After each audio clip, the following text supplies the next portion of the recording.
Mr. Mayor, if I may, this would be a letter that we would like the mayor to sign on behalf of this group to make that pitch to the Department of Transportation.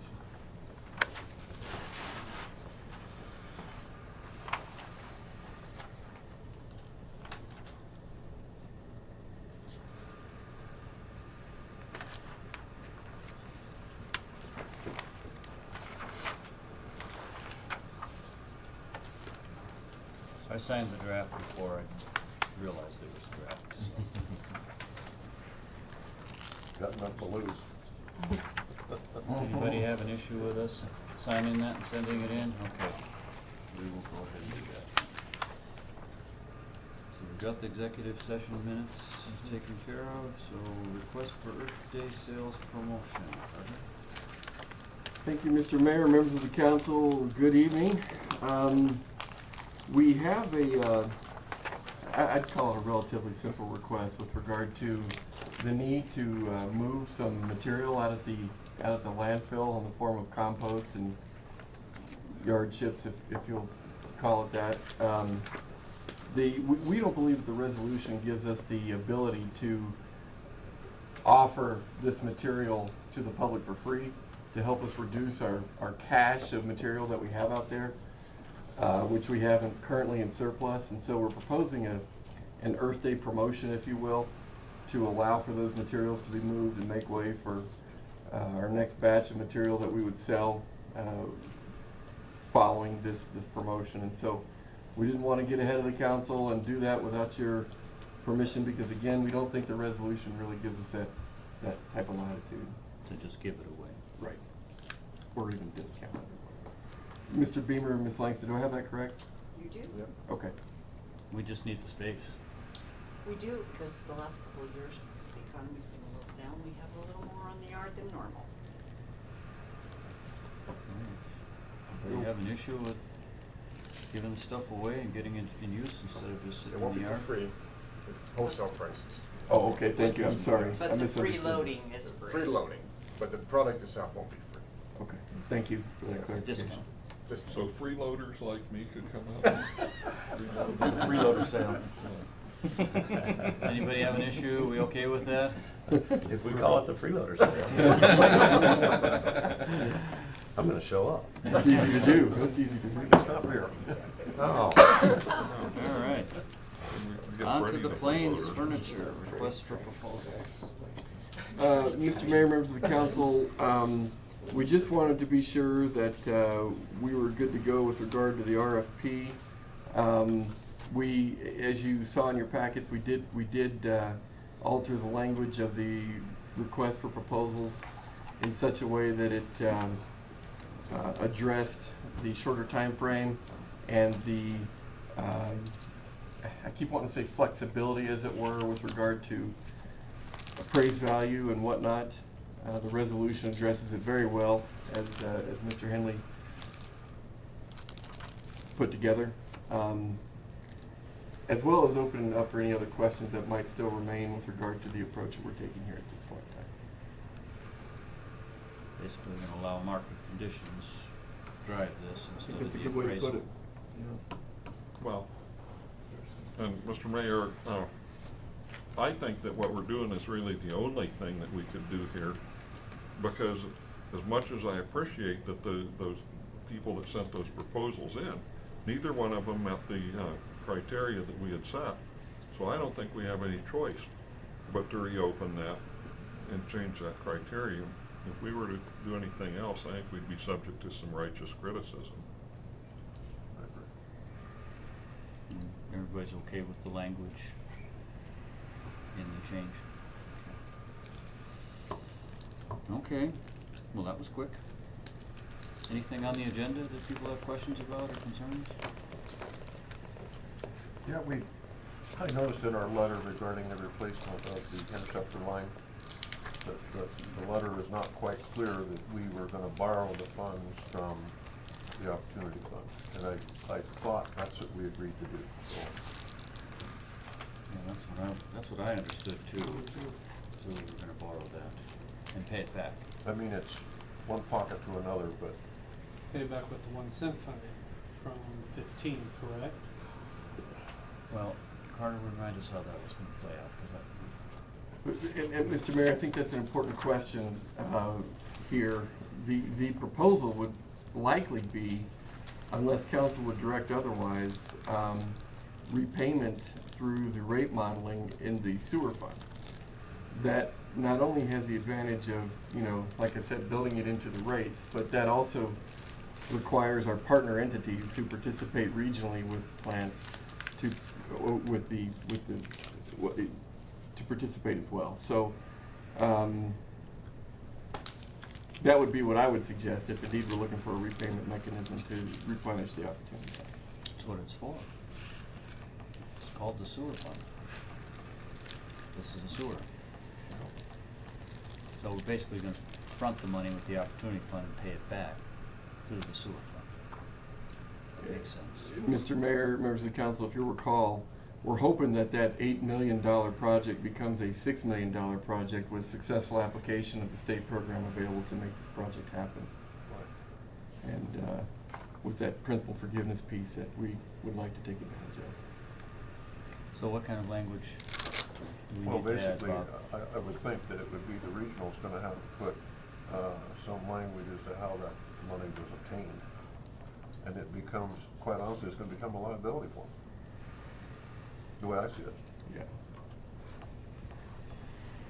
But on the other hand, it needs to be done for everybody's sake. Okay. What did I miss? Why was I thinking 1 cent funding was going, that we were gonna pay it with the one funding, but then the 1 cent was gonna repay it back? Well, originally, I think the line was built with 1 cent funds. Definitely. During that same conversation, we were talking about something with the 1 cent 15, and I don't know if it was the same project or if it was a different one. I thought it was the same project. Well, Mr. Mayor, council, and we can certainly take that direction. Council would like to see 1 cent participate in that project, the repayment to that fund. But what we were proposing was a policy approach that would consider surplus 1 cent funds that we have gotten, for example, through 15, Right. that would be directed back to the Opportunity Fund for future dispersal with potentially similar projects and so forth. And so we were talking about that, but it was more like parallel tracks versus the projects being one and the I same. agree.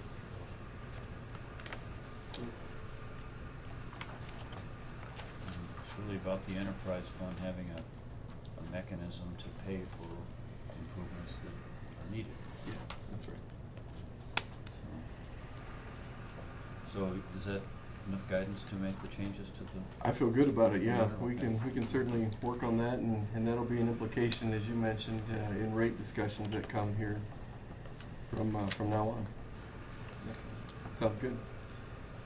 And everyone had a chance to look at the proposed amendment to the malt beverage permit section of the liquor license ordinance, I assume?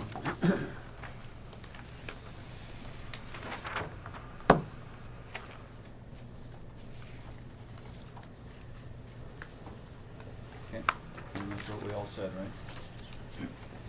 Okay, I have Steve? one more thing. On the original 5.08520 subsection C was definition for over-serving, but it's not, that verbiage is not used now, so that, and I was talking to Mr. Henley about it, I think the subsection C could be completely stricken out of that ordinance. the over-serving language. John, have you looked at that? Do you I agree? had, exactly right, it's a good catch. So do we need another amendment then to remove that? Yes, I think Councilman Frew will do Are you that. all set to do that, Yeah. Steve? Okay. All right, anything else? I have one more question, if I could, I hate putting you on the spot, Andrew, but on the speed zone in front of the hospital, and I know we're going into third reading, but I actually took the opportunity to drive that at 20 miles an hour. Is that gonna impede, I know it's obviously gonna slow things down a little bit, but it seems like 20 miles an hour, that takes a long time to get to downtown. I mean, are we making the right decision by running that 20 from the hospital all the way to downtown? Your Honor, Counsel, in my mind, it makes sense to limit it just in front of the hospital. And I know there was concern about a yo-yo effect, going from 20 to 30, back to 20, then back to 30 again. You think there's gonna be a change in speed, but unless there's a cop out there, I don't think you're gonna see much change between Park and McKinley. We're gonna put flashing 20 miles per hour signs right up by the hospital, and we hope that will at least grab their attention in those couple of blocks. But I think the majority of the traveling public is gonna go from going downtown, and they're gonna go 30 miles per hour unless there's aggressive enforcement. That's what I think. And education on the front end. So you're thinking it'd be more better to have it more like a school zone where everybody knows that just for these 2 or 3 blocks, you have to slow down. Is that, if I'm hearing you right? In my opinion, it's best to effectively put it where you really want them to slow down. I can live with that. But I can understand the counter argument that you don't want people going from 20 to 30 to 20 and then back to 30 again. I mean, I can understand that argument as well. Well, I'm the one that really, I don't like, I like your term yo-yo effect. I just think that's just like the city's trying to set up a cash register to catch people speeding or not speeding or whatever. But when you said the flashing 20-mile-an-hour signs, is that like what's at the bottom of the hill on 12th Street? Very similar. There, Yes, that does that. What do those cost, just out of curiosity? We're pricing them right now. They're probably about $3,000 to $4,000 each. That much? Because I really like those, and that, and I'll probably be the first guy that gets a citation for speeding on 2nd Street there if we do it that way. But, if you really look, 2nd Street's pretty busy all that way. And if you're gonna say that downtown and business district should be 20 miles an hour, I think maybe that should hold for that stretch. But I would if we change that to 20, and if it's just doesn't work with the public, then, but I would argue that we should change it to that and possibly respectfully urge that the police department exercise discretion in issuing warnings along there instead of, but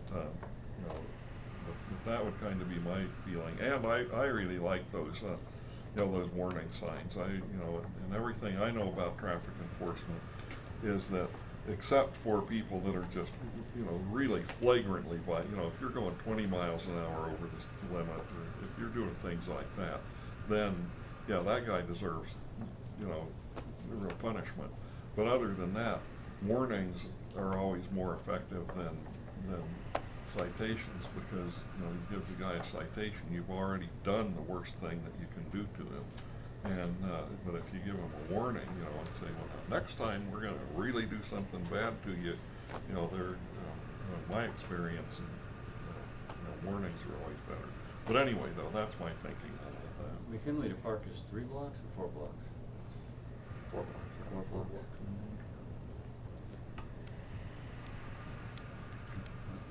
Anybody have any other opinions about this? Because we'd have to do another amendment on 3rd reading here. Well, and that, so I just bring it up because my initial thought and the reason that the suggestion behind it was it is only 4 blocks. It seems like a short distance until you drive 20 miles an hour, then it seems like forever. So that's the only reason I figured that I'd rather get it from Andrew because he knows.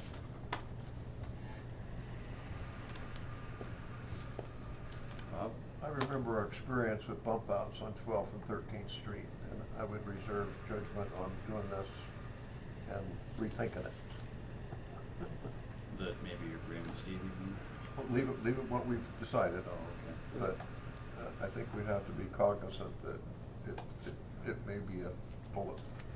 Chris? Leave it the way it is. Yeah. To go from 20 downtown, speed back up to 30, back into 20, is a setup for the speed zone trap will be right back out. And nothing bad's gonna happen. Road's not gonna come to an end. Chris? And citations are better than warnings, Judge. One's called condoning bad behavior. And one's correcting. I think we do need to be careful to remember why this was brought to us, because that intersection has more accidents. I don't remember the exact like factor rate, but it has more accidents, like significantly more than any intersection in that entire area. So at some point, if this isn't the answer, then what is? Because we can't just ignore the fact that this is basically a hub for accidents. And I think it was Conwell and Second Street. Yeah. I was talking from McKinley on down, but Oh, I I do gotcha. agree. I Yeah. don't think it should be a yo-yo effect either, because people will get citations, so. Well, I guess we'll see if people get used to it, Ken. Why do we started at Conwell and not eastways, one block down? Because, I mean, I'm just a little surprised, not that I want to make it even longer, but that you're coming up to a stoplight, or you go through the stoplight, then all of a sudden it's 20 right there at Conwell at that light, where the worst part of the intersection. Wouldn't you want to slow it down a little, like a block before you get to that intersection? Is just my thought. I thought you'd want it a block ahead. Other comments? Coming from east, going westbound, by, I don't know what the next street is, and I'm sorry, but by Papa John's, I think it is. Wilson. I'm just surprised that we don't do it one block prior to that intersection. Your Honor, Counsel, typically when we want the speeds reduced, we reduce at the spot that we're expecting the speeds to come down to. I mean, and these traffic signs are visible from a block away, and they'll be especially visible with the technology we're putting in them. And these are smart signs in that we can download travel speeds and traffic counts, and we can get a very good feel for how traffic is now responding in that, along that corridor, if we really did slow traffic down or not. So, People will start to slow down, hopefully, when they see the sign. I think it was effective, and I think it still is effective on the one-way pairs on the 12th and 13th Street. And that sign will be permanently there, correct? It's not gonna be one of those, That'll be a permanent installation. okay. Those signs are the most effective enforcement, speed enforcement tool that I ever had. And they'll show you that consistently the speeds will be within the 95th percentile of what they were, and they're more effective than somebody patrolling it's putting a dummy in a cop car to make you think somebody's patrolling it. Those things work. Okay. Well, I guess we'll try it then, huh? Leave it as is? Okay. Let's see if we can all get used to it. Anything else on tonight's agenda? Oh, I could think of some bad things to say about dummies and cop cars. I think you just did. Let's take a It's break. on. If anything will replace that guy about 5 years ago.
I now call the March 5th, 2019 regular council meeting to order. Would council members please denote your presence by depressing your yes switch? All council members are present. And I know we've had some complaints from the public about the sound quality and being able to hear us. And I think I'm probably the worst offender here, but let's all try to do a better job of keeping the microphones on and be close enough to them that people can hear us. Council meetings are also televised, obviously, and can be viewed on cable channel 192. Could I get a volunteer from the audience to lead us in the pledge at the podium? Please. Thank you, Jackie. I pledge allegiance to the flag of the United States of America and to the republic for which it stands, one nation, under God, indivisible, with liberty and justice for all. Thank you, Jackie. The chair would entertain a motion to approve by minute action the minutes of the February 5th, 2019 executive session. So moved. Second. Moved by Councilman Huber, seconded by Councilman Walsh. Any amendments to those minutes? Please cast your vote, and please record the vote. All members voting aye, motion passes. Chair would entertain a motion to approve by minute action the minutes of the February 19th, 2019 regular council meeting as published in the Casper Star Tribune on February 28th, 2019. So moved. Second. Moved by Councilman Hopkins, seconded by Councilman Friel. Any amendments to those minutes? Please cast your vote. And please record the vote. All members voting aye, motion passes. Chair would entertain a motion to approve by minute action the minutes of the February 19th, 2019 executive session. So move. Second. Moved by Vice Mayor Johnson, seconded by Councilman Pacheco. Please, any amendments to those minutes? Please cast your vote. And please record the vote. All members voting aye, motion passes. We're almost done with these, folks. The chair would entertain a motion to approve by minute action the minutes of the February 25th, 2019 special session as published in the Casper Star Tribune on March 2nd, 2019. So moved. Second. Moved by Councilman Walsh, seconded by Councilman Friel. Any amendments to those minutes? Please cast your vote, and please record the vote. With all members voting aye, motion passes. Last one. The chair would entertain a motion to approve by minute action the minutes of the February 25th, 2019 executive session. So move. Second. Moved by Vice Mayor Johnson, seconded by Councilman Bates. Any amendments to those minutes? Please cast your vote, and please record the vote. All members voting aye, motion passes. Chair would entertain a motion to approve by minute action the March 5th, 2019 bills and claims as audited by City Manager Napier. So moved. Second. Moved by Councilman Walsh, seconded by Councilman Bates. Any abstentions to those bills and claims? Hearing none, please cast your vote. And please record the vote. With all council members voting aye, motion passes. Now, the bright spot in the community is something close to my heart because I believe I am the oldest person playing competitive men's softball in the city of Casper by at least 10 years. So, and this is about the athletic fields that are in superb condition. Paul Zawada, Recreation and Athletic Field Supervisor for the Parks and Recreation Department, was recently named the 2018 Field Manager of the Year by Colorado Sports Turf Managers Association. The association includes Wyoming turf managers as our state doesn't have its own organization. Paul received this same recognition in 2017, making him a back-to-back recipient of this prestigious award. Paul manages 18 fields, which host over 2,500 games each year. The athletics crew is responsible for mowing, aerating, fertilizing, edging, replacing sod, overseeding, infield mixing, laser grading, and managing irrigation of all athletic fields. We'd like to congratulate Paul and thank you for what you do for the city of Casper. And I'd like you to come up here, Paul. I have a plaque for you.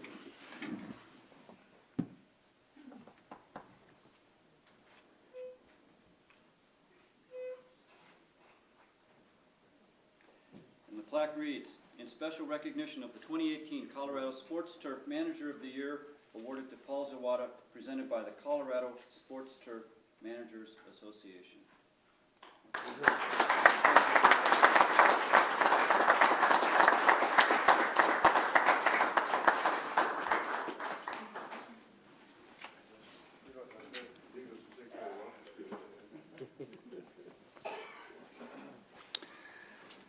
Now is the time that we invite anyone in the audience who wishes to speak with the council to come forward. As stated on the first page of the agenda, we ask the following. Please state your name and address. Please direct your questions to me. No personal attacks. And please limit your comments to 5 minutes. Thank you. Good evening. I'm Jody Craig, and I have Sunset Bar and Grill at the lake. It's a county license, but I have worked in the city of Casper, and I just wanted to add some food for thought in considering the liquor changes that you were going to make. I printed off, I didn't know how many people, but I don't know if anybody wants to look at this or not. Some of the stuff that we do, first of all, Wyoming's a reasonable effort state. There's no dram shop laws in Wyoming. And it's always been, if you were able to provide reasonable effort in service,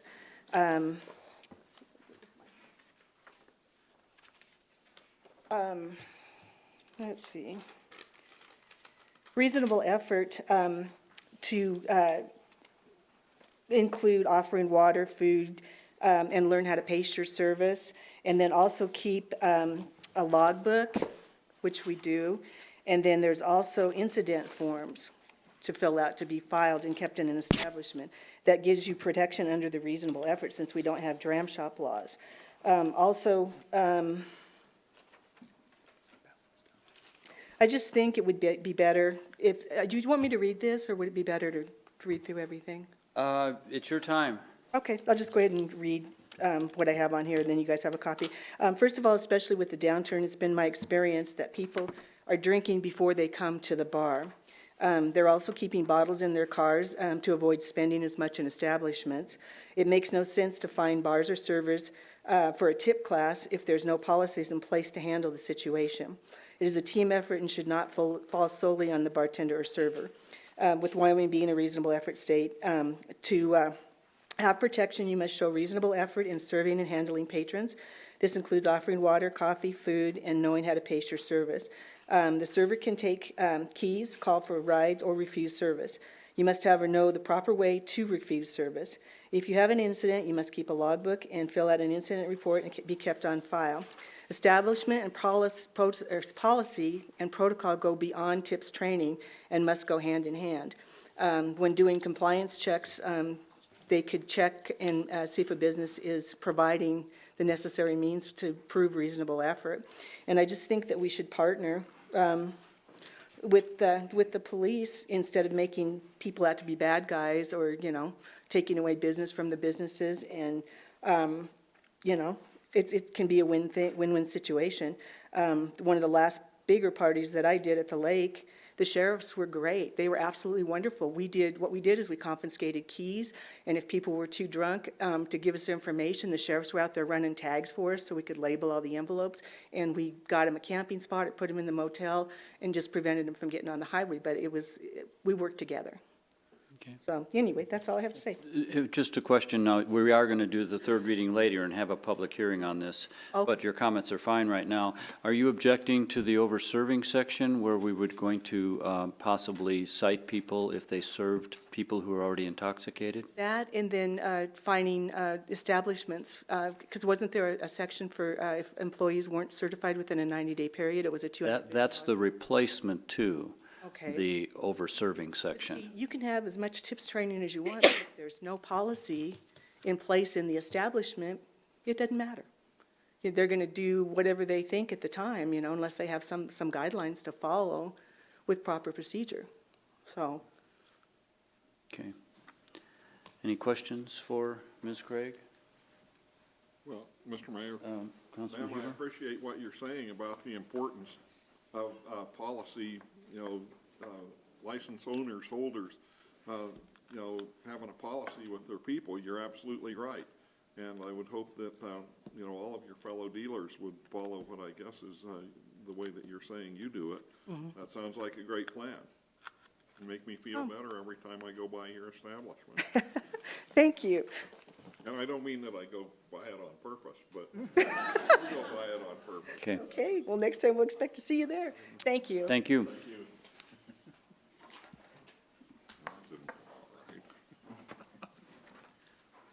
Good evening.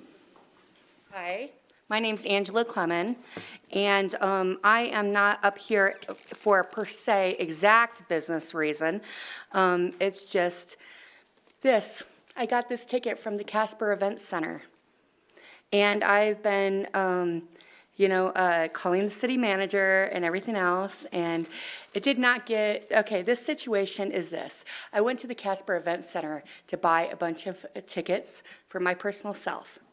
The tickets they gave me, I just trusted them, I guess, but the tickets they gave me were completely the wrong concert. And they sold my tickets later, they sold my seats later, and then they, when I didn't notice this, I was also going to buy tickets for my business. They messed up again that same day because they didn't want to give, they told me they were going to give me a business receipt. And they have my business in the, in their data bank. So I figured, okay, they were going to give me a business receipt. They didn't do it. They said they couldn't do it. because it wasn't a business credit card that I was using. Well, I have business credit cards, but for that particular time, I didn't want to use my business credit card. It's all in my name. But they said that's the reason why they couldn't issue a receipt to me with my business. And this is all that they've been issuing are these. These are the receipts, okay? So when they went, it has my business name on this one. Because I got a refund on the business tickets, okay? I told them, no, just, this is not acceptable. You didn't give me a business receipt. So they issued me a refund. That was a purchase of more than $600 or something like that, by the way. And it was pretty, or maybe it was $500. Anyhow, then on my personal tickets that they had messed up on, I found that out a week and a half later or something. I showed them to my friend. She's like, hey, this isn't for the right concert. I'm like, oh my gosh, I've already spent so much of my time, you know? So I've been calling the city manager, and I'm like, hey. And then I've called like the Parks Department person, I can't remember his name, Cruz or whatever. And I called the event center manager, and she told me that they were gonna give me tickets that were just as good. Okay, so now we're like, what, a month later, I get tickets in the mail. They send it to my business for no reason. Then they give me a business receipt, which shouldn't have been, for the personal tickets. Okay, then they promised me that they were going to give me the same seats. They did not. They promised that they were going to give me a really good deal. Just wait till I get it. I got $10 off. I'm working on my master's degree. Okay, $10. No, that's not a very good discount. I'm sorry. And then the tickets they gave me is in row up 4. I had row 1. They gave it to me. They gave me the seats that are like farther from the stage. So they gave me a worse deal. They only gave me a $10 discount for all the time I've spent. This is not good. And then, yeah, I know the event center is privatized. I don't know if this is to blame or if it's just the employees in general. But A, I feel that they lied to me. Okay, I know that's strong. That's a strong statement. It's taken me a month. I've thought about this. They lied to me. And they have not done their job well. I'm sorry. And as far as any other comments I can make about the event center, I used to sell at the 4th of July every summer. They increased the prices. They kept on increasing them, kept on increasing them, kept on increasing it. It eats at the profits. That's the bottom line. And is it worth it for a business person to be out there during 4th of July? You tell me. For like a booth you're talking? Yes. Okay. The cost. The cost is a lot more than when I first started going out there. So it's grown like at least I'd say 30-40%, and maybe you might say, well, that's how things are sometimes. I mean, you know, but what Casper College tuition has gone up a lot too since the time I started my degree. But still, I mean, something's got to give. So that's all I had to say. I'm sorry. Any questions for Ms. Clemens? Okay. Mr. City Manager, do we have a method for people to complain about the Spectra service to the city if there's since we do have a contract with them? Mr. Mayor, members of the council, certainly if there are customer service complaints, Mr. Cortez is, in my estimation, sort of the first line of discussion, if you will. As the speaker indicated, I've been engaged as well in the discussion. And so with regard to this particular complaint, I think we're pretty well informed as to what the position of the speaker is. Okay. And there is a mechanism for, and we don't want a raft of these. If mistakes were made, all we can do is say, we're sorry this happened.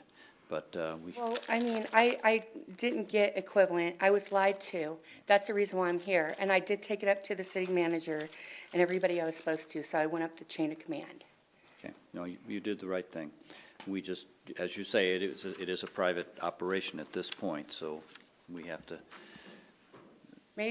collect it. That's my comment. Is it better? Is it better to have this third party dealing with everything? I'd say no, because you know what? I had better experiences when it wasn't privatized. Okay. Thank you. Thank you.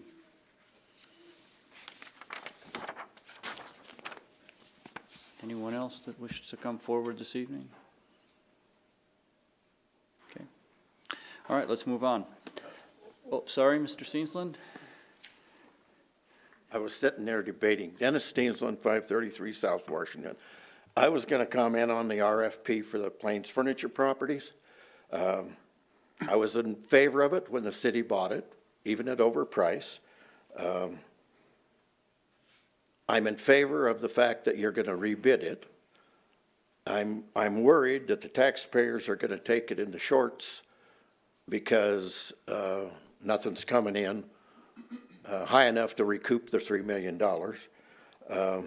And I find it interesting that a year and a half ago, the comments from everybody was that was the most valuable property in town.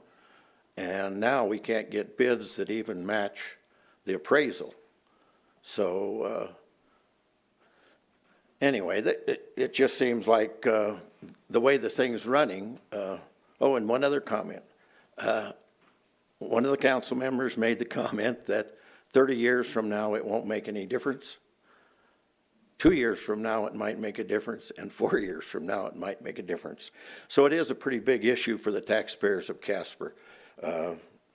Right now I think we're losing money on the whole deal, and my concern was even losing interest from the few that are interested in it now.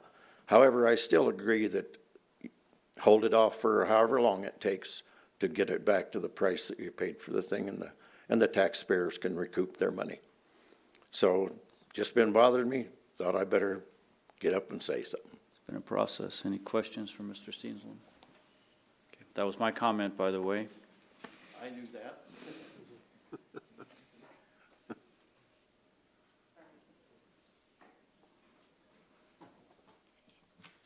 Okay. Anyone else care to come forward this evening? Okay. I now declare the public hearing open for the consideration of the plat of the Cabin Creek Estates Number 4. Mr. City Attorney, do you have exhibits? Your Honor, we have two exhibits tonight. Exhibit number 1, correspondence from Liz Becker to G. Carter Napier, dated February 22, 2019. And exhibit number 2, affidavit of publication, is published in the Casper Star Tribune, dated February 12, 2019. Thank you. Mr. City Manager. Mr. Mayor, members of the council, thank you. This is an opportunity for council to consider a single lot development, if you will, in the form of this subdivision called Cabin Creek Golf. This is a little more unique than what council typically sees, as well as the Planning Commission, wherein portions of this will be vacated in order to appropriately configure the lot for the right single-family development. The picture's a little blurry, and I apologize for that. But if in the exhibit here, you can see that the property lines exceed the reach of the pathways along this portion of the golf course. The vacation actually puts these lines on the appropriate side of the pathways, as well as pushes this border, if you will, out another 20 feet, if I remember correctly. And so the resulting picture with regard to this plat would actually change in its shape to look more like this. The Planning Commission has reviewed this petition and voted unanimously to support it. We would recommend the same this evening. Council will now listen to public comment, and public hearing comments are limited to 5 minutes. At this time, I would ask those individuals who wish to speak in favor of the issues involving the plat to please approach the lectern. Good evening, sir. Good evening. Bill Farringer with CEPI, 6080 Enterprise Drive here in Casper. We prepared the plat for the owners, and the owner happens to be out of town, so that is the reason I'm here tonight. And is what originally happened when the lot was originally platted, the road down to their maintenance facility was incorporated or included in that lot line, in that existing lot. I think they were at one time talking about trying to move the road around and everything.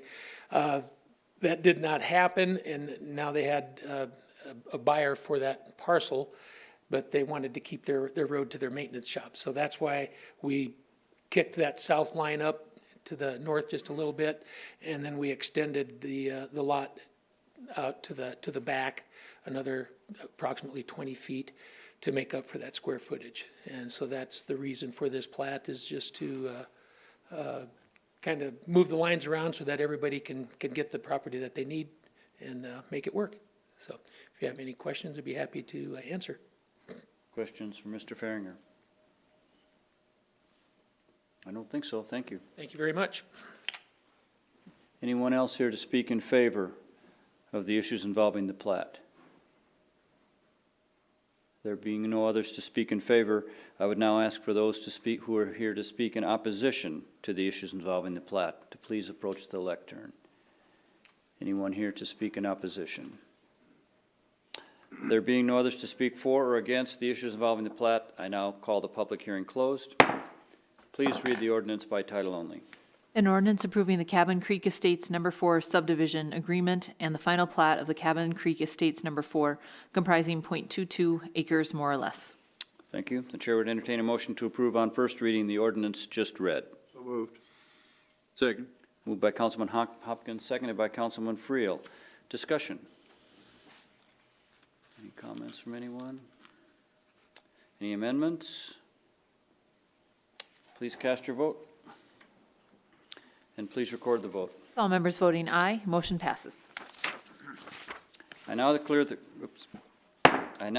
public hearing open for the consideration of the transfer of ownership retail liquor license number 28. Mr. City Attorney, exhibits please. Thank you, Mayor. Exhibit number 1 is correspondence from Fleur Trimmel to J. Carter Napier dated February 19, 2019. Exhibit number 2 is affidavit of publication as published in the Casper Star Tribune dated February 25, 2019. Exhibit number 3 is affidavit of website publication as published on the City of Casper website dated February 19, 2019. Exhibit number 4 is affidavit of notice of conspicuous posting pursuant to Wyoming Statute 12-4-104A as posted at 4370 South Poplar Street dated February 19, 2019. And exhibit number 5, liquor license application filed January 21, 2019. Thank you. Mr. City Manager? Thank you, Mr. Mayor, members of the council. As the clerk indicated, this is a transfer of ownership from Caputa's Catering LLC, doing business as Primetime, to Proper Management, doing business as Sunrise Lanes. The address doesn't change. The location by which the goods are sold doesn't change. The ownership is changing. That's it. Thank you. Council will now listen to public comment. Public hearing comments are limited to 5 minutes. I would ask those who wish to speak in favor of the transfer of ownership to please approach the lectern. Anyone here to speak in favor? There being no one to speak in favor, I would now ask those individuals who wish to speak in opposition to please approach the lectern. Anyone here to speak in opposition? There being no one to speak for or against the issues involving this transfer, I now call the public hearing closed, and the chair would entertain a motion to, by minute action, authorize the transfer of ownership of retail liquor license number 28 from Caputa's Catering LLC, doing business as Primetime, to Proper Management LLC, doing business as Sunrise Lanes. So moved. Second. Moved by Councilman Pacheco, seconded by Councilman Walsh. Any discussion about this transfer? Any amendments? Please cast your vote. And please record the vote. With Councilmember Bates voting nay, motion passes. I now declare the public hearing open for the consideration of bar and grill license number 11. Mr. City Attorney, do you have exhibits? Thank you, Mayor. We have 5 exhibits. Exhibit number 1, correspondence from Fleur Trimmel to J. Carter Napier, dated February 19, 2019. Exhibit number 2, affidavit of publication is published in the Casper Star Tribune, dated February 25, 2019. Exhibit number 3, affidavit of website publication is published on the City of Casper website, dated February 19, 2019. Exhibit number 4, affidavit of notice of conspicuous posting pursuant to Wyoming Statute 12-4-104A, as posted at 71 Southeast Wyoming Boulevard, dated March 1, 2019. And exhibit number 5, liquor license application filed January 9, 2019. Thank you. Mr. City Manager. Thank you, Mr. Mayor, members of the council. This is the old On the Border facility, and so this is a facility that has had a bar and grill for quite some time.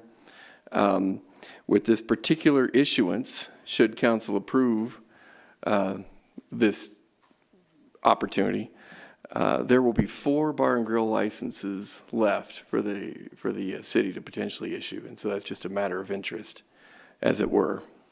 Thank you. Council will now listen to public comment. And again, public comments are limited to 5 minutes. At this time, I would ask those individuals who wish to speak in favor of the issuance of the bar and grill liquor license to please approach the lectern. Good evening, sir. Good evening, Mr. Mayor. Eugene Joyce, 130 Fox Loop in Evanston, Wyoming. I want to just state that I am the managing member for 71 Southeast Boulevard LLC. Myself and my partners are looking forward to taking a building that was closed for a year and a half and making it a useful part of this community. We hope to provide a venue that will be a point of pride, that will not only do that, but to generate some revenue for the city of Casper through our historic horse racing terminals that will be a part of that business. I'm here to answer any questions that you, Mr. Mayor, the council members might have. I would note, I wanted to thank Carla Mills for shepherding us through the administrative process with this liquor license application, and also commend Carter Napier and the city employees for helping us get up and open. So thank you. Thank you. Question, Mr. Foyce? Joyce, J-O-Y-C. Joyce, I'm sorry, my hearing isn't the best. So questions for Mr. Joyce? Okay, thank you.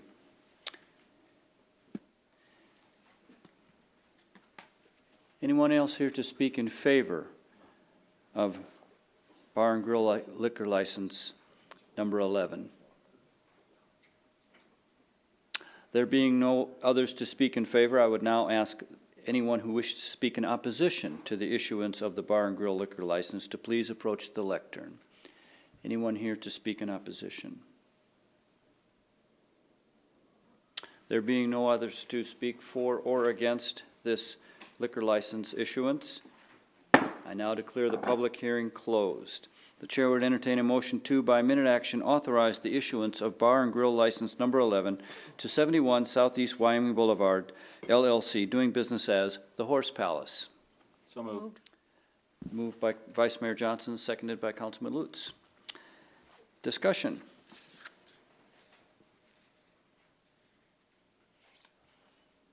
I'll just say we are always appreciative when people take a risk and invest in our community. So we wish you folks the best. Amendments. Please cast your vote. And please record the vote. With Councilmember Walsh abstaining, motion passes. Council will now discuss the ordinance for the speed zone near the Wyoming Medical Center. This item will be open for public comment and for discussion by council. Please read the ordinance on third reading by title only. An ordinance amending section 10.24.010 of the Casper Municipal Code pertaining to 30-mile-per-hour speed zones near the Wyoming Medical Center. Chair would entertain a motion to approve on third reading the ordinance just read. So moved. Second. Moved by Councilman Friel, seconded by Councilman Huber. Council will now listen to public comment. And again, public comments are limited to 5 minutes. Is anyone here this evening to speak on the change of the speed zone around the hospital?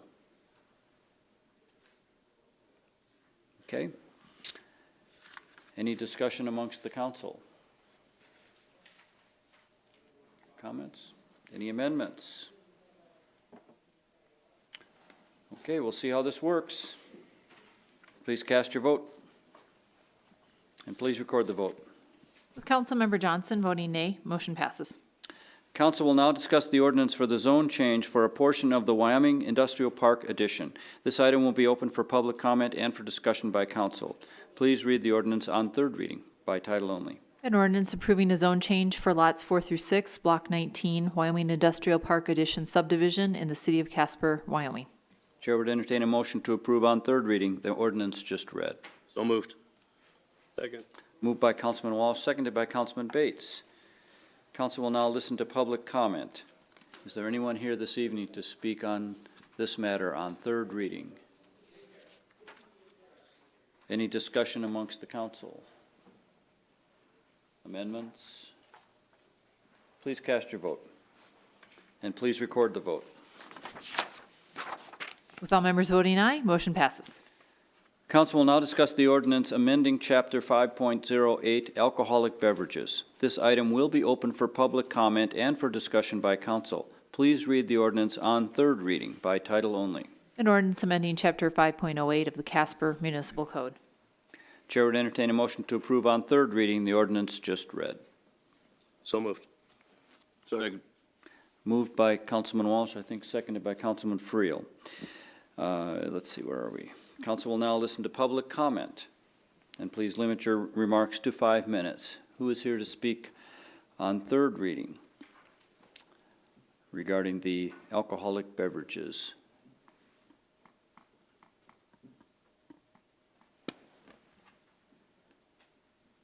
Good evening, sir. Good evening. Michael Reed, 1615 Lucre Drive. I'm here this evening on behalf of Popper Wine and Spirits. I appreciate the work that you've went through in trying to get this a little of an easier situation for the liquor dealers. I also appreciate all the time that the chief spent on this. I do have a couple questions and concerns. If you pass this tonight, does it take effect tomorrow? Good question. Mr. Henley? It'll take effect in about 21 days. Okay. All right. Will you be sending out letters to all the liquor dealers? I don't think we have discussed that. Would that be a reasonable request, do you think, Mr. City Manager? Mr. Mayor, members of the council, we absolutely can do that. You bet. Okay. Because I think there's people that still don't know what's going on. And then I know that you've talked about an amendment to the ordinance to include malt beverage permits. And I hope you pass that this evening because I think anybody who serves it should have to be trained in it. And I agree with Jody that there should be policies and procedures set at each location, but you can't do anything about that. Only the liquor license holder can. So I appreciate that. There is concern by the State Liquor Association and the Liquor Division that we can get everybody trained, even if this goes 21 days and then if you give us 90 more. So in talking with Mike Mosier, who's the executive director of the association, and Tom Montoya, who's the chief enforcement officer for the Liquor Division, he requested that we probably ask that you give us a little additional time initially to get everybody trained, because there could be a whole bunch of people that we need to get trained. So his suggestion was that you give us an additional 60 days initially to get everybody trained and up to speed. And then the 90 days would go into effect for any new hires or people to recertify after their 3-year period. So I bring that to you just as a concern by the division and the Liquor Association. We are also working with the Alcohol Task Force to try and come up with the money to train a trainer. It's about a $500 bill. We do have some people that we're working with to see if we can come up with that money. We also are going to try and come up with some money to pay that trainer to teach those classes.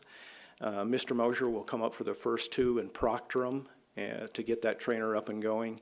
And then we should be on top of things. So just checking with you this evening to see if we could probably get a little extra time to get this process going. Okay. Questions for Mr. Reed? I'm sorry. Clarification, Mr. Reed, I think we indicated that it would normally go into effect in 21 days, so you're asking for another 39 days to make it a total of 60. Is that what you're Yeah, asking? I think we can do it in that. We'll sure give it the good try. And I believe we can. It'll take a few extra trips by Mr. Mosier and the division, who also helps teach some classes in Cheyenne when Mike is doing other things, has volunteered to have one of their guys come up. And we've even got one of the local hotels, the Ramcota, to volunteer a room for him to stay that evening, since the state probably won't cover that. I guess a corollary would be for our attorney. Is there a problem if we modify the 21 days you mentioned to an additional 39? No, I can't think that there would be, Councilman Hopkins. It's just a policy call. Thank you. But we wouldn't want to change the ordinance because it'll stay 90 days. This would just be a temporary thing, right? Councilman Walsh? Would it be appropriate that we add a clause in there that says it becomes effective on such date that would add that buffer into it? Just move back the date of where it was going to effect. Is that a possibility, Mr. Henley? I think that would be a good way to go about it. Okay. Councilman Friel? I guess just to clarify, so and I agree we should move it back, but are you asking for an additional amount of time above the 90? Because you'll have 90 days to get everybody qualified, but you need time beyond the 90 days, correct? Right. Okay. What we'd like is another 60 days. So 60 days, it would start to take effect, and then we'd have 90 days to get everybody trained. Right. So the follow-up question, would it be fair enough then to, if we looked at a date, maybe July 1st? I mean, that's not quite, I mean, that's probably 120 days from now, but I mean, I think that if we had a set date such as Councilman Walsh suggested. I'd like you to go to August 1st if you would.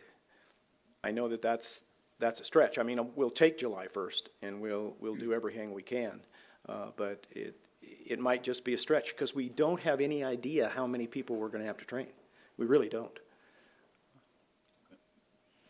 But, Mr. Henley, we can't put a date in the ordinance because the ordinance is going to live long beyond this initiation period, right? I think that's right. But what I was contemplating, as I understood, and I thought it was a good idea, is that basically we'll make the ordinance effective on May the 5th, and then you have 90 days from there, which would put it out. It's June, July, August. So I think you're right there as far as what the liquor dealers would want, and then it would just be 90 days from when people are hired on from that point, from the May 5 date. And if we're going to reach out to them, Mr. Napier, I assume we can include all of that information in that mailing as well. Mr. Mayor, I think that's a very good idea. Is there any, I'll ask you this question, Mr. Reed, is there any possibility that we would have certain license holders who may not be too excited about this, who would find some reason to say, well, this wasn't clear, or we didn't really understand these deadlines, or maybe we'll just wait till 2 weeks before the expiration date and then express interest and not get it done? You know, I hesitate to say yes, but that's why I think it would be really great if you'd send those letters out and let everybody know. I think it especially would help the people who are the big box stores, because they're going to kick that to corporate in a heartbeat, and they're not going to move as quick. So I think that's a good idea. Not that I want to help them, but that's okay. And then I think you ought to do the same for the not-for-profits. I think you ought to send them a letter and say, hey, guys, this is what the deal is. Okay. If you pass that amendment. Okay.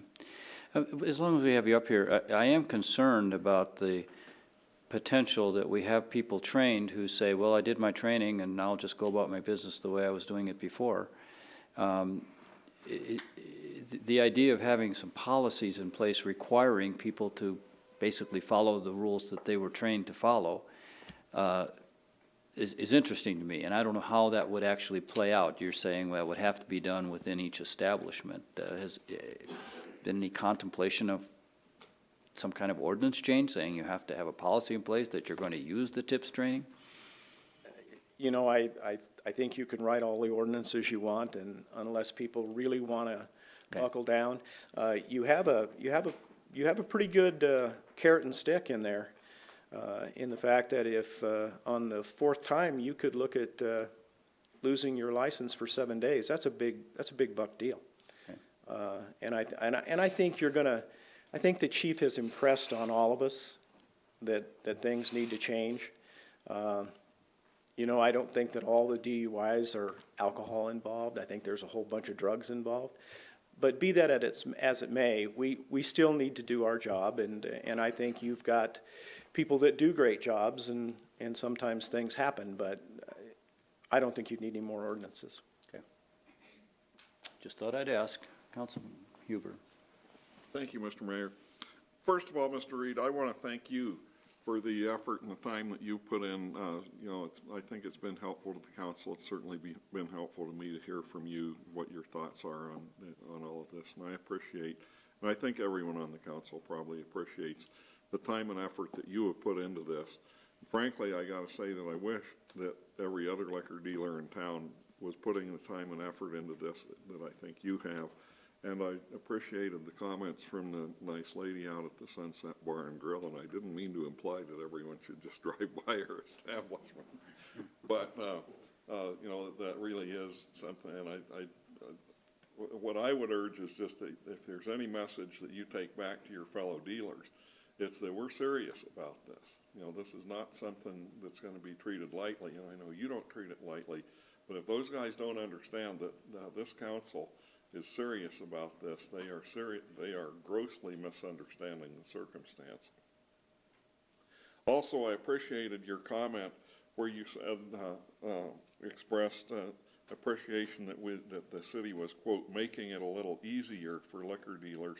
I don't think that you at all meant that we were being easy on liquor dealers, but you know, I just want to emphasize that this whole process has not been to make it easier on anyone, but to make it more clear and more workable for everybody, and I think that's what you probably meant there. But.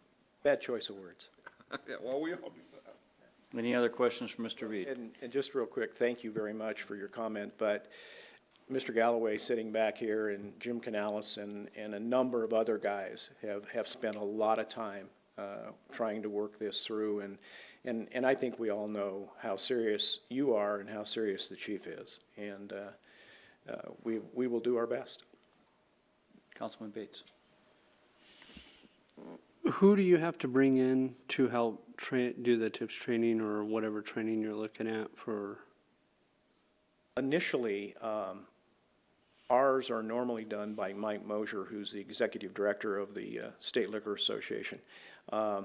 There are a couple people here in town. I think John Johnson has his own trainer, and I think Matt's got his own trainer, and we might be able to use some of their people to help train everybody else. And then, of course, we'd augment that with the people from the state, from the liquor division themselves. So I think we can get plenty of help. We just got to get it timed and get it rolling. Okay, so I know, and somebody can correct me if I'm wrong, Chief McFeeters was looking at doing training for it as well. My understanding would be a 4-hour training. I'm not sure if he's gone to the state level yet for it. Would you replace Mike Mosier with Chief McFeeters training? Would you add it? Just out of curiosity with his training. I think that's up to you guys. Your ordinance reads that it has to be a state-approved program, and if the chief gets his approved, I don't see a problem with that. I think we probably come from two different sides. I think Mr. Mosier comes from the hospitality side of it and does cover over-serving and some of those things, where probably Chief McFeeters comes more from the law enforcement side. And it probably wouldn't be a bad idea for people to go to both, but you would have your choice at that point. The thing that you do get with the TIPS training is you do get a card that's good for 3 years. We keep those cards on file for all of our employees down at our store. So in order to be able to track everything, he'd have to come up with some kind of deal to give that to an owner also, which I'm sure he can. If it saved money for you guys instead of, not that I'm discrediting Mike Mosier, please don't get me wrong, I don't know who he is. But if it did, if his could, like I said, would you go for his? I'm just advocating for, I guess, the chief of police, because he has put a lot of work into it. And if he does get it state certified, I kind of would like to see more establishment use his, because it is coming from all the knowledge that he has taken regarding this ordinance, seeing what needs to be done. So I'm kind of, I guess for myself, advocating for his training that direction, I guess. Sure. And, you know, that's something that I think every license holder would have to look at for themselves. The TIPS training does not cost any money. That's all covered by the Liquor Association and the Liquor Division in a cooperative effort. Gotcha. Thank you. You bet. Thank you. Other questions, Mr. Reed? Thank you. Thank you.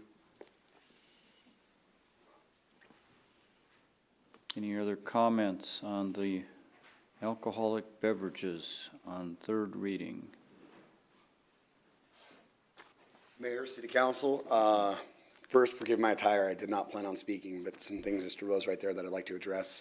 So, sorry for the very casual attire. I would actually like to request to City Manager, when you send those letters, if we could work in concert and try and get them to come to a meeting, a liquor dealers meeting, where to a lot of these people, we explain what is going on, because Mr. Reed is exactly correct. There are a bunch that are still in the dark, and I think they need an opportunity to sit before us so we can explain exactly what you. They can always rely on Facebook, though. Pardon me? Yeah, tragically. And then it would also give a chance for, which we've established, having a city council, I don't know if the word would be liaison, but basically a city council member being a part of our liquor dealer board. And Ms. Lutz has offered to do that, and we proudly welcome her to the fold. And I think that would be a great opportunity for them to meet her. She can express what council's angle was and everything came from. I think it would just be a really good opportunity for that letter to actually to do that as well.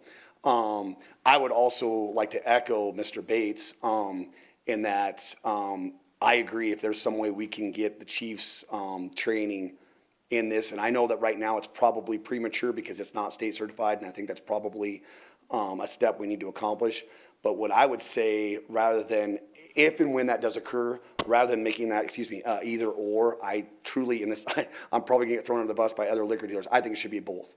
I think they should be doing both, because they truly are two separate trainings.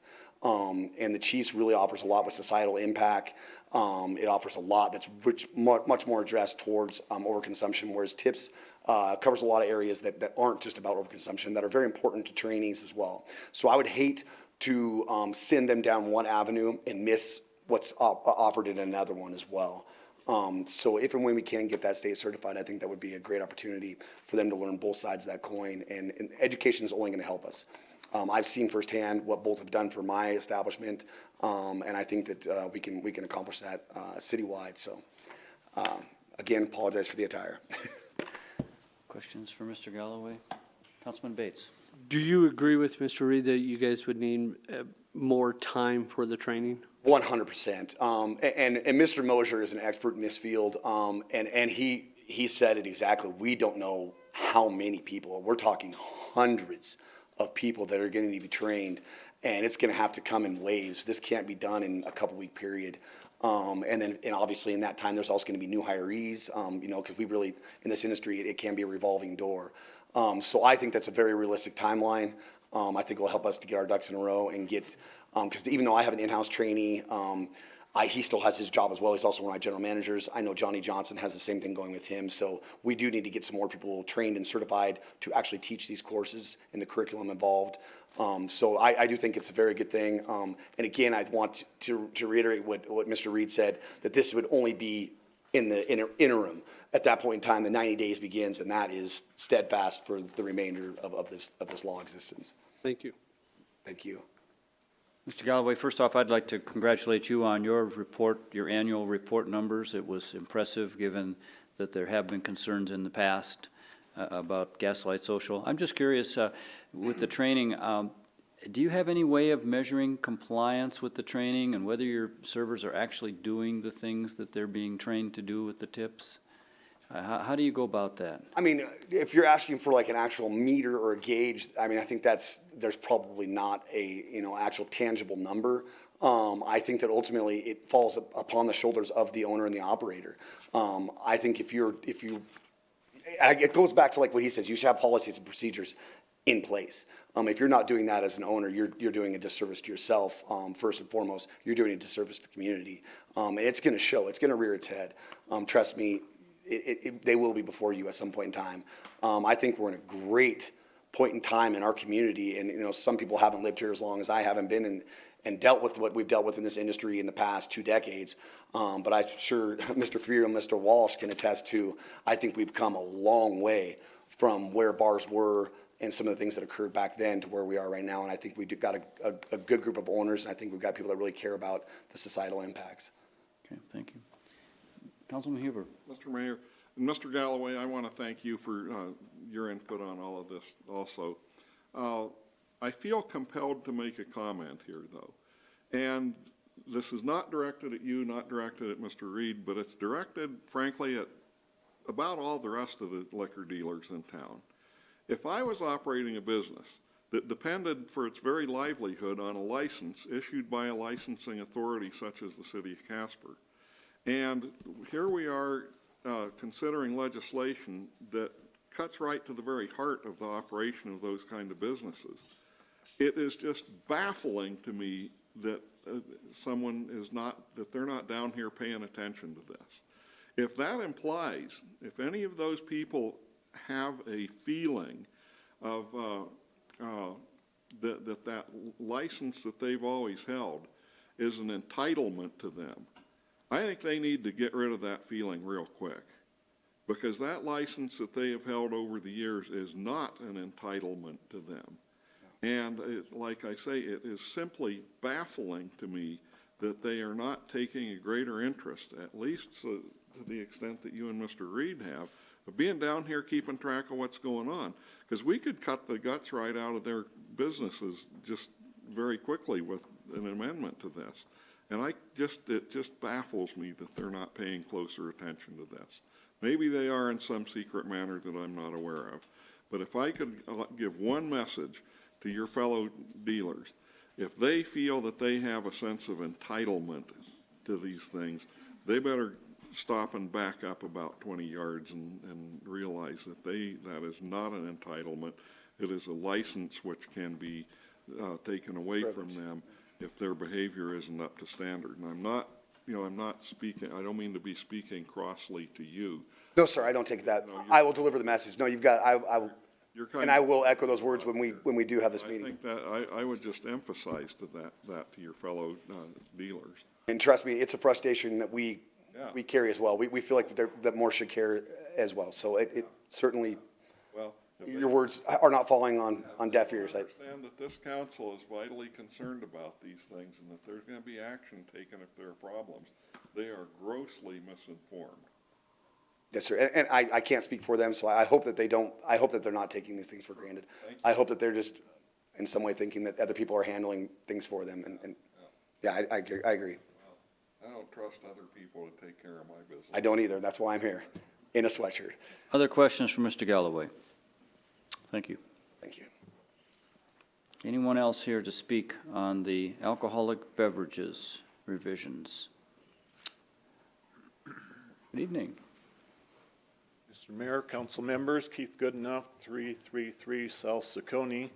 I have a question and a couple of comments, and I didn't have the opportunity to read the new version of your ordinance, so my question is, how does it cover all restaurant liquor licenses as well?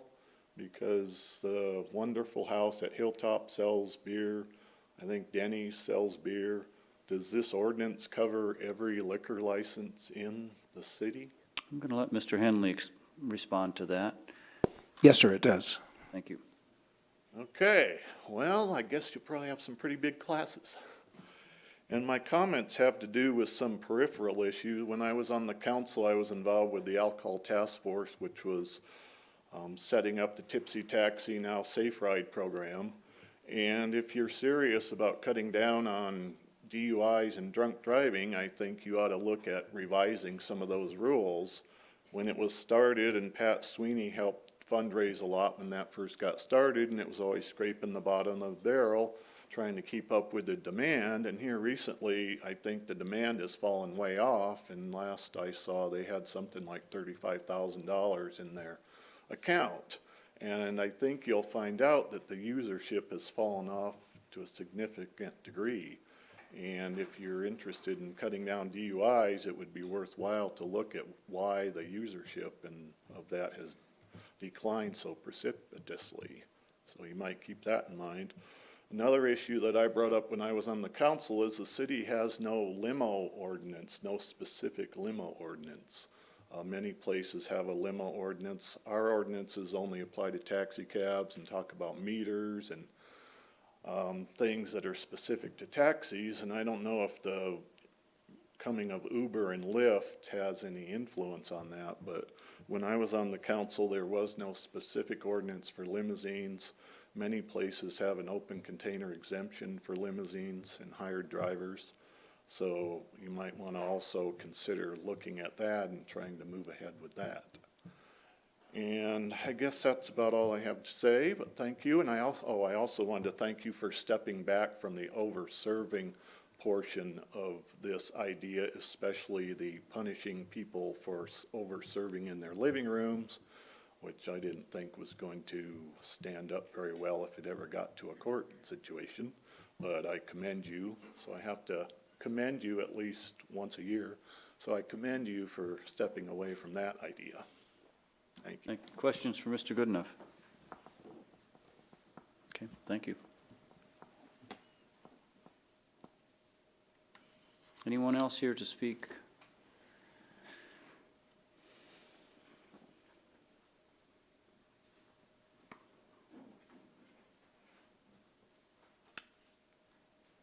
Good evening. Good evening, Pat Sweeney, 951 North Kimball. I really don't have a dog in the hunt anymore, so to speak, having sold all of our liquor licenses and establishments, but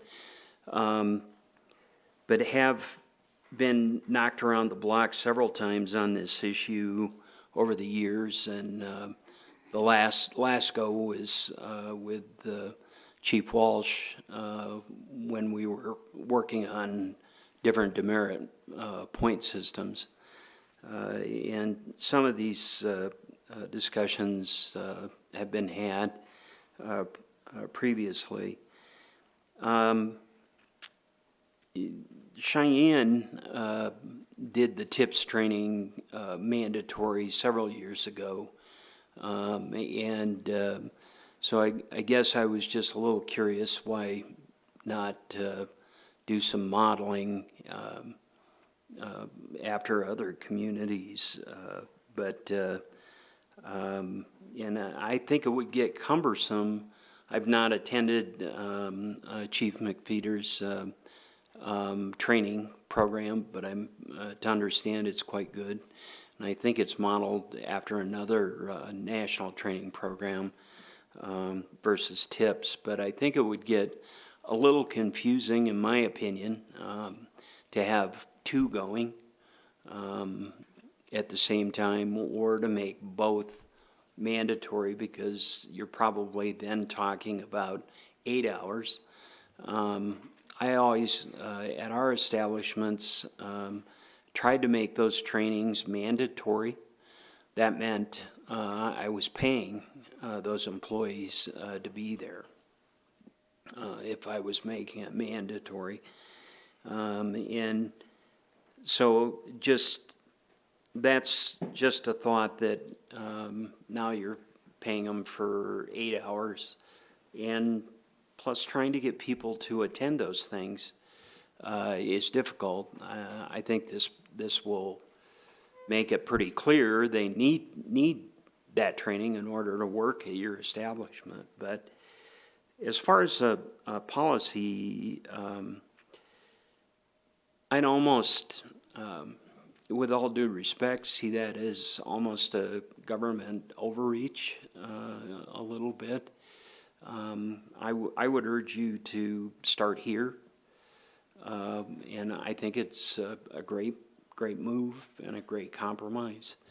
I think it'll work, but not if you make it too cumbersome, too difficult for the operator to try to get across to the employees. The point's already been made about that it's all liquor dealers. And we've always had a difficult time to get the restaurants involved. They don't see themselves as part of the problem or part of the issue. Only liquor stores get painted with this broad brush. And you'll find that most of the community support, and most of the support comes from the retail liquor license holders, with the exception of the big box stores. And I think you will get pushback from the national retailers. Somehow, you know, when you send those notices out, you're going to have to put something on the outside of that envelope that, hey, you better pay attention to this, because this could cost you your liquor license. Because a lot of times, those big guys, they have a liquor license at a club store on the east side and at a retail outlet on the west side. And a lot of times those get mailed directly on through the store manager onto Bentonville, Arkansas. And sometimes the store itself doesn't see it. So somehow you've got to get that across. Lastly, you just approved a new bar grill license tonight. And probably thinking it's economic development. And I would just like to mention to you, the same operator was just denied a license in Cheyenne to expand to another location, and being forced because of the neighborhood and neighborhood complaints. And why that wasn't checked into by this council, and perhaps it was, you know, on the type of operation he has in mind for here. Is it similar to what he was proposing to expand? He already has one location in Cheyenne, but was proposing a second location. So, you know, it's a bar grill license, I understand. But they also are going to have issues, and one of the other reasons that was quoted in the media down there, having spent a couple of months down in Cheyenne, was that they had over 110 police calls at his other location. And so, you know, when you're painting, get the brush out. It's not just the full retail liquor license and bars. Mr. Mayor, may I interrupt? You've got the companies mixed up, Mr. Sweeney. Yeah, Are you absolutely sure? do. Yeah. Because, Mr. Mayor, my understanding was it was Wyoming Downs. In Cheyenne. Yeah. That's not Eugene. Okay, I apologize for that. Okay. Thank you for that, Mr. Mayor and Councilman Walsh. Any questions for Mr. Sweeney on his comments? Councilwoman Lutz. So I know that the big box thing was kind of generally in concern. Recently, the manager of Buffalo Wild Wings reached out to me just asking questions about what the things they could do. And so I sent her, you know, some of the proposed wording and the things we were talking about. And after talking to her, it actually sounds like most like national type chains that do those types of operations, they already require trainings that are actually approved by the state statute because they have, it's not just tips. There's a list of, I'm going to forget, I think it was maybe 7 different programs that are approved, some of which are like national based programs. And so Buffalo Wild Wings, before you can even work there, you have to do like a certain amount of training. And one of those trainings is one of those national programs that's already covered and approved by the state statute. And so she made it sound like that's pretty typical practice. And so what I'm hoping is that a lot of those big box stores already have that type of training implemented in their training schedule and it's just covered. But Okay, I guess we'll find out. Councilman Bates. Mr. Sweeney, thank you. Obviously, you're a person that I admire very much so from working with you and for you, I should say. A question I have for you, I agree with the overreach of the policy of us ever doing that. I agree with you. But with your years of working with having your establishments, did you ever see an over-serving issue in any of your establishments? Or know of any over-serving issues? Mr. Mayor, Councilman, you know, with in excess of at 1,300 employees, I would have to say probably absolutely there was over-serving, and to that end, to try to you know, curtail that every day, every hour is, in my opinion, pretty impossible. When we would host conferences or the state pool tournament or the state dart tournament, where you've got just under 1,000 people at some points in the building, and they also can grab a beer out of their room that I can't control or have knowledge of, and then they might come in into the ballrooms and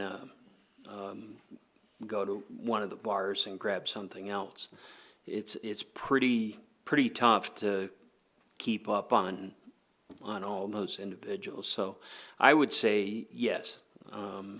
Did we ever overserve? But there's just a ton of circumstances, and you know, an operation, a smaller operation that's got maybe 20, 30 seats, I think is a little bit easier to keep track of versus a convention center or, you know, a bigger operation. So.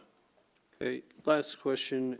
With this ordinance and with what we're passing, especially replacing the punishing the over-serving, going to the tips training or any other training, is it gonna, in your opinion, and I just asked because you've had the establishments, you've worked it, is it gonna help? Mr. Mayor, Councilman, I believe it will, as long as, you know, it's followed up on, and I don't know how that is going to exactly happen because the enforcement of this is not on the state.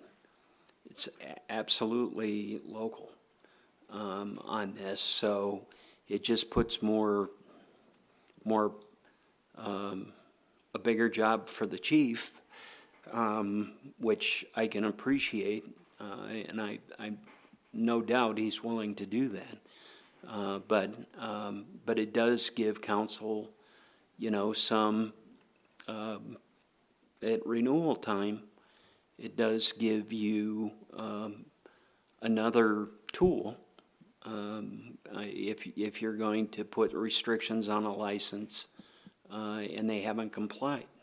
So, you know, I do think anything like this, and especially on tips training, is the one I'm most familiar with. My card's lapsed, but I barely passed. So anyway, I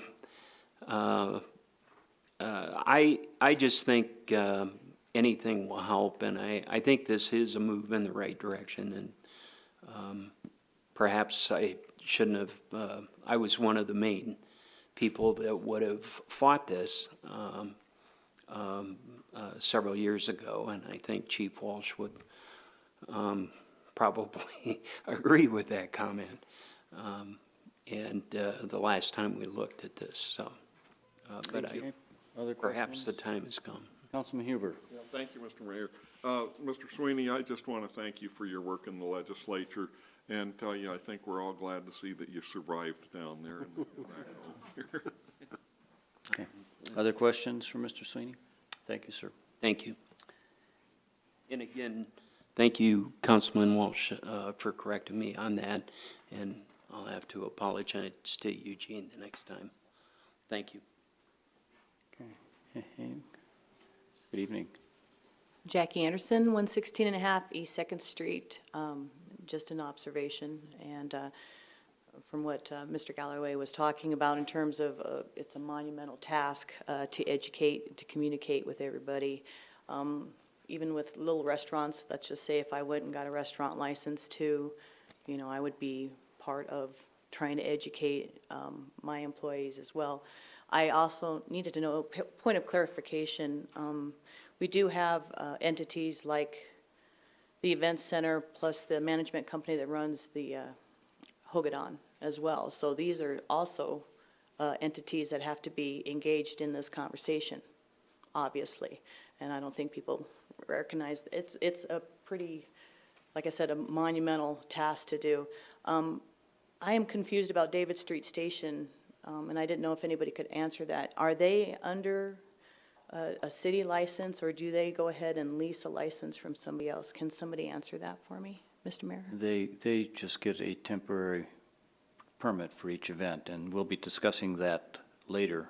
Okay. As far as volunteers. So that too is another entity that needs to be included in this conversation. Depending on what happens with this amendment. Okay, thank you. Anyone else to speak? Okay. Discussion. Councilman Friel. Mr. Mayor, I just want to echo what Councilman Huber said. These licenses are an entitlement that are given to each of these establishments by the council. And so, you know, when we talk about passing laws, I don't think we necessarily need to be passing laws to take care of issues with certain bars. We don't need to just across the board, for lack of better terms, make everybody else pay the price because we might have one or two establishments out there that are not following the rules. And it's up to this council that if we have repeated problems that happen at certain establishments, we would expect to hear from our chief and have them come forward to us and take care of that problem as a council itself. Other discussion, Councilman Walsh. Thank you, Mr. Mayor. And Councilman Friel, I think he touched on it perfectly. Of what we've got here, I think the most important thing that the council, that's us, understands is if you look at section 5.8.540, hearing and or suspensions or revocations, there's not a long list of bad acts that have to be done in this.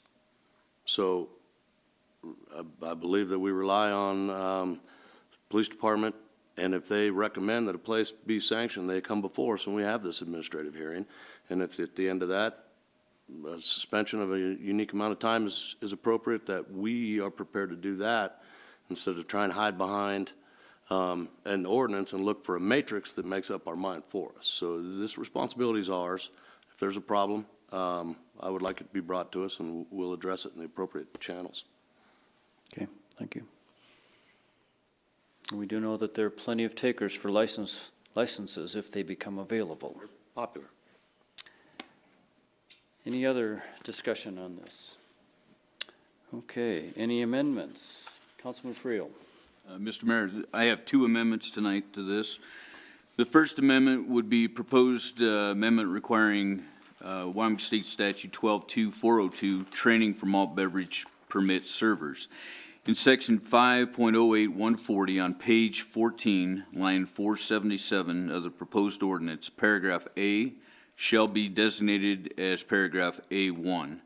A new paragraph shall be designated A2 and shall read A2. Any person selling or dispensing a malt beverage pursuant to this subsection shall have completed successfully an alcohol server training program as approved by Wyoming statute section 122402.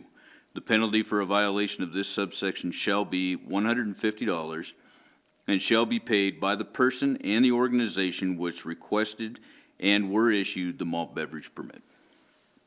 Thank you. Do I have a second? Seconded by Councilman Bates. Discussion on the proposed amendments. Okay. Vice Mayor Johnson. Not just with this amendment, I think just this whole thing is going to stifle some volunteerism. Okay. Other discussion, Councilwoman Lutz, excuse me. I absolutely agree, especially like we've discussed before. Once a year, I go and help at the fairgrounds for Special Olympics. On the other hand, I think we absolutely can't sit here and say that we have a problem and then turn around and say, well, it's not with volunteers, it's just the people who actually do it all the time. And so I think it's an unfortunate balance of this is how we stay on the same page of if we truly have a problem and we think this is a potential solution, it has to be across the board. Councilman Friel. Mr. Mayor, I would just echo what she said, is if we're going to require it of licensed establishments, anybody that is going to serve alcohol should be required to do so. We can't just pick and choose who's going to do it. It needs to be across the board. Okay. Other comments, discussion on this matter? Okay. Any other amendments? Well, let's vote on the amendment. Yes. Let's cast your vote on the amendment.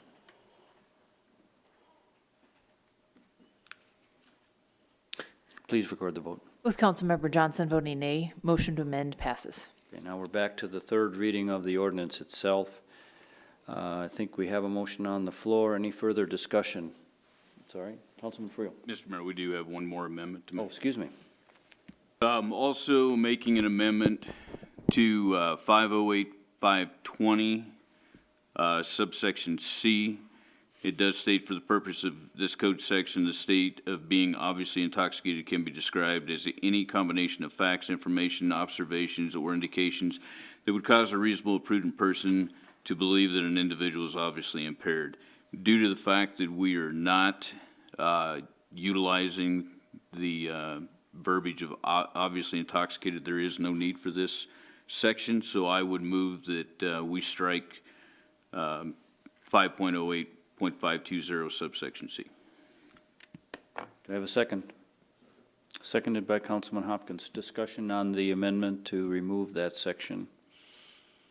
Mr. Mayor, I would just ask, Mr. Henley, do you have any memory of any of the, with your photo-perfect memory that I know you have, are there any other sections in this ordinance that would require a definition of that? No, we don't have any more references to obviously intoxicated. That was the one area, and that has, as Councilman Friel's pointed out, been stripped from the bill or from the ordinance. So this is superfluous language. It is in fact, yes. Okay, thank you, Mr. Mayor. And I will simply say that I think we are doing the right thing by changing this and taking out the over-serving. However, that language is still on the word processor. And we voted not to pass a resolution that would basically say, if this doesn't work, we can go back to an over-serving section. But I hope that the liquor dealers will hear that from us, that that is an option for us if we continue to have these problems at the same level. And no one wants to do that. I certainly don't. But we need to see some evidence that this training is not just being completed, but it's actually changing behavior so that we're not seeing over-serving in our facilities with all the damage that it causes. So we'll leave it at this for now, and hopefully this will work. I'm sorry. Someone else have a comment? Do we have to vote on that? Vote on the amendment. Oh, excuse me. So let's vote on the amendment to strike that language.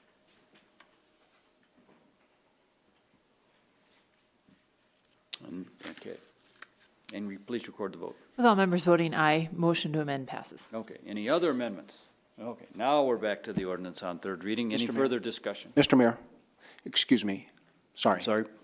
Could we get a technical amendment from maybe Mr. Hopkins or Councilman Walsh about the effective date, if we could change that to Oh, thank you for 2019. reminding us that. Yes, Councilman Walsh. I would like to make an amendment wherever it would be appropriate placed in all of that, that this ordinance becomes effective on the 5th of May of this year. Do I have a second? Second. Seconded by Councilman Friel. Any discussion on this amendment? Please cast your vote. Please record the vote. With all members voting aye, motion to amend passes. Okay. Now, I think we're set now. Councilman Bates. As Mr. Reed put it, ask him for like 21, an extra 21 days or the 60 days. How do we go about that? Because is that what that? That's what we just did. Okay. Yeah. And I think everyone's okay with that. Okay, let's cast our votes on the amended ordinance. Please record the vote. With Councilmember Johnson voting nay, motion passes. Thank you. We'll see how this works. Okay, now, council will now discuss the ordinance regarding abandoned vehicles. This item will be open for public comment and for discussion by council. Please read the ordinance by second reading by title only. An ordinance amending Chapter 10 of the Casper Municipal Code pertaining to abandoned vehicles. Chair would entertain a motion to approve on second reading the ordinance just read. So moved. Second. Moved by Councilman Pacheco, seconded by Councilman Bates. Council will now listen to public comment. Public comment, again, is limited to 5 minutes. Anyone here to speak on the abandoned vehicles ordinance? Any discussion amongst council regarding this ordinance? Amendments? Please cast your vote, and please record the vote. All members voting aye, motion passes. Council will now discuss the ordinance for the small wireless facilities. This item will also be open for public comment and discussion by council. Please read the ordinance on second reading by title only. An ordinance adopting and approving the right-of-way small wireless facility implementation, cost study, and fee structure development report, and the small wireless facilities recommended requirements. Chair would entertain a motion to approve on second reading the ordinance just read. So moved. Second. Moved by Councilman Walsh, seconded by Councilman Hopkins. Council will now listen to public comment. Is anyone here to speak on the small wireless facilities ordinance? Any discussion amongst council on this ordinance? Any amendments? Please cast your vote, and please record the vote. With all members voting aye, motion passes. Please read the consent resolutions by title only. Item 14A1, a resolution authorizing a procurement agreement with Water Technology Group for 2 flight submersible wastewater pumps for use at the Bar None number 1 and number 2 lift stations. Item 14A2, a resolution authorizing an amendment to the contract for professional services with Tri-Hydro Corporation for conducting Phase 1 and 2 environmental site assessments in the Old Yellowstone District. Item 14A3, a resolution authorizing submission of a pre-application form to the State Loan and Investment Board for a loan through the State Revolving Fund on behalf of the governing body of the City of Casper for the purpose of the North Platte Sanitary Sewer Rehabilitation Project. Item 14A4, a resolution authorizing a license agreement with Black Hills Energy to install buried gas lines within city-owned property.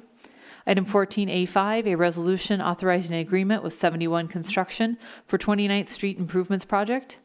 Item 14A6, a resolution authorizing a contract for professional services with Civil Engineering Professionals, Inc. for design and construction administration for the First Street and Poplar Street Utility Improvements Project. Item 14A7, a resolution authorizing a right-of-way easement with Rocky Mountain Power for the CY Booster Station Replacement Project.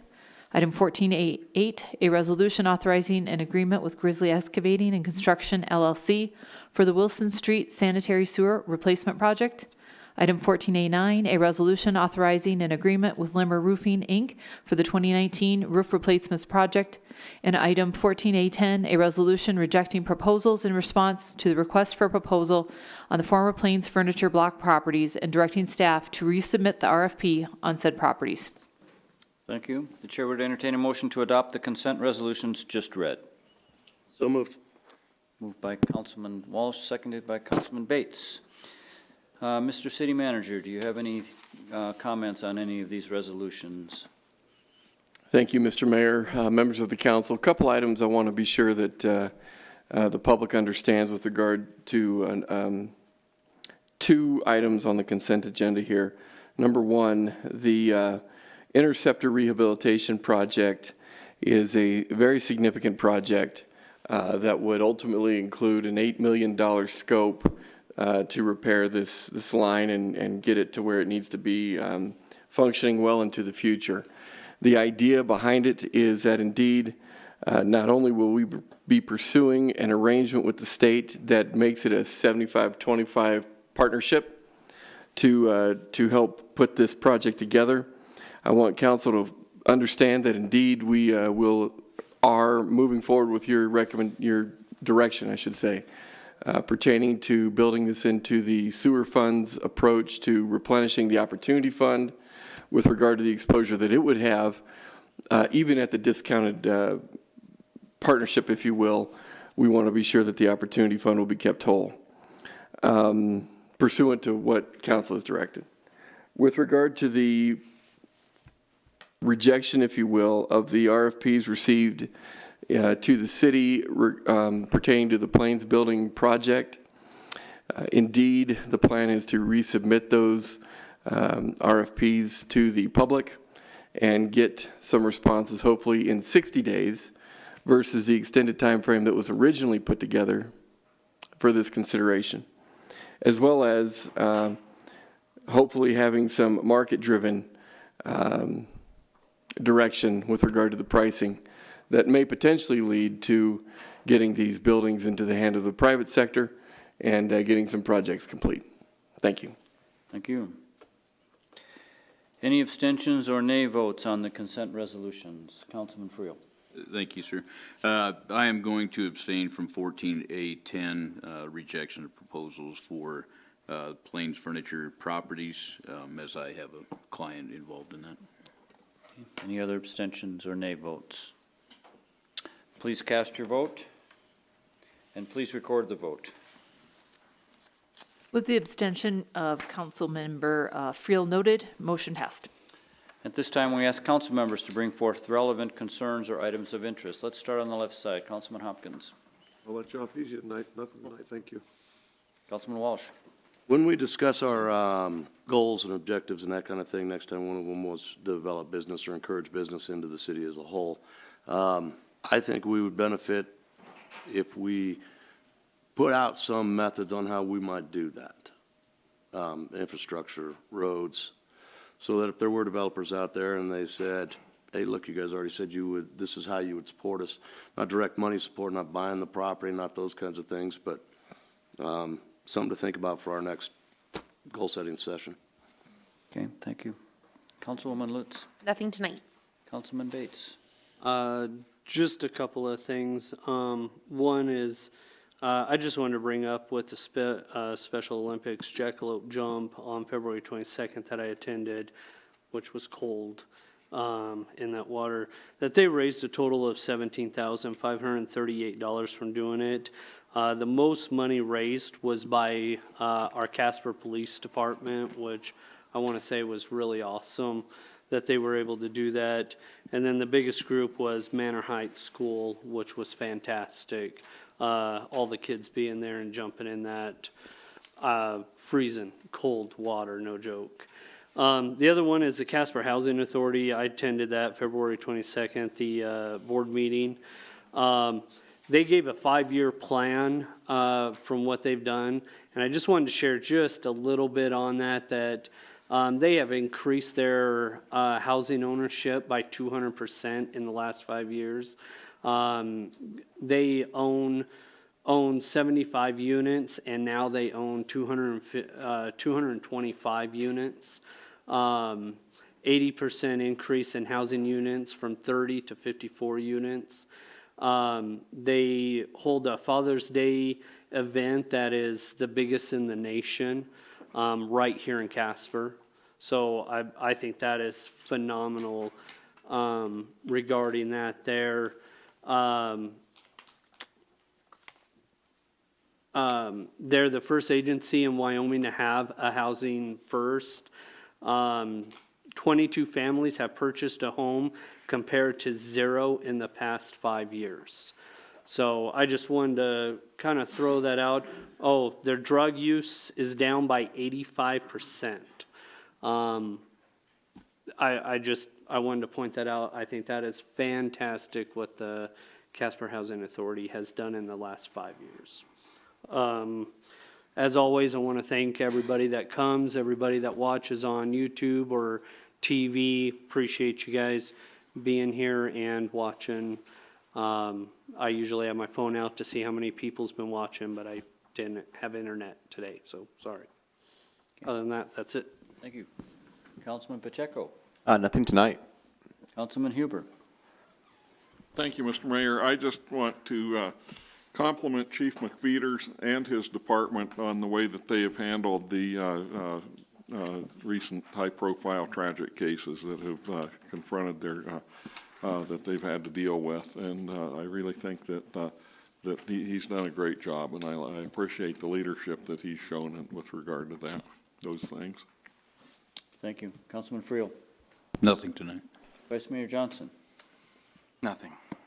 Okay, I'd like to echo Councilman Huber's remarks. Our police department is I don't know what the right word is, excellent. And your leadership has also been excellent, sir.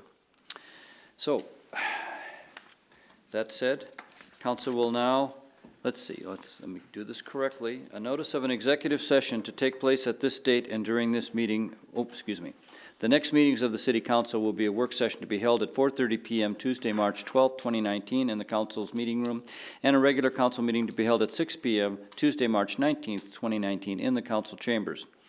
A notice of an executive session to take place at this date and during this meeting was given. We have a matter to discuss regarding a donation.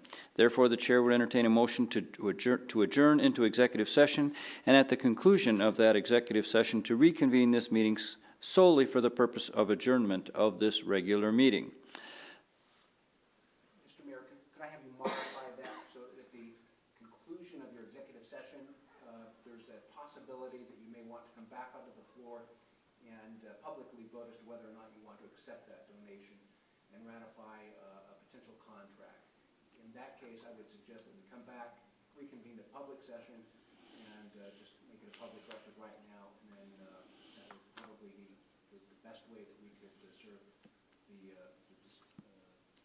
dissemination of this information in a timely way. Okay. And can that just be included in this motion then, Mr. Henley? I think that would be fine, that basically we'll reconvene after the executive session and Okay. for a public vote on whether or not the donation process has been completed and accepted by the council. And once that's done, then we would be moving to adjourn. Okay. Okay, we got that recorded, Krista? Okay, so moved. Second. Seconded by Councilman Friel. There being a majority of members present and a motion to adjourn into an executive session having been moved and seconded, and that motion requiring a 2/3 majority of the council present, please cast your votes. Okay. We'll be in the council meeting room. Executive session every week for a month straight. Just want to point that out. You said Every week for a month. Here is, did you get one of